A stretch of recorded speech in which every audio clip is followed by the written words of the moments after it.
আজ তোমাদের সাথে শেয়ার করছি দারুণ একটা রেসিপি। সেটা হয়তো তোমরা দেখেই ফেলেছো, ঝুরি আলু ভাজা।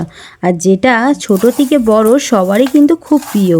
তাহলে চলো বানানো শুরু করি। প্রথমেই কিন্তু 3টে আলু নেব, আলুটাকে ভালোভাবে ছলে নেব। এইভাবে ছলে আলুটাকে ধুয়ে নেব, নিয়ে তারপর একটা গ্রেটার দিয়ে আলুটাকে ভালোভাবে গ্রেট করে নেব। নেওয়ার পর কিন্তু আলুটাকে ভালোভাবে জলে ধুয়ে নিতে হবে। এইভাবে চটকে চটকে যতক্ষণ এই গাঁজাটা যাচ্ছে ততক্ষণ ভালোভাবে ধুয়ে নিতে হবে। আর তোমাদের কাছে যদি এরকম একটা ছাঁকনি থাকে, ছাঁকনি নিয়ে ধুয়ে নিলে একটু সুবিধা হবে।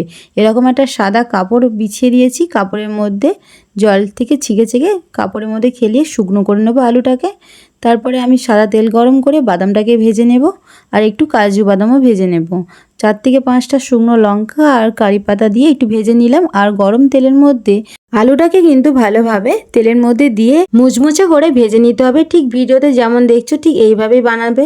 এর বড় ভিডিওটা দেওয়া আছে, তোমরা চাইলে অবশ্যই দেখে নিতে পারো। মুচমুচে আলু ভাজা কিন্তু রেডি। আর লাস্টে কিন্তু এই বিট লবণটা ছড়িয়ে দিতে হবে। আজকের মতন এটুকুই। ভিডিওটা ভালো লাগলে লাইক, কমেন্ট, সাবস্ক্রাইব। টাটা।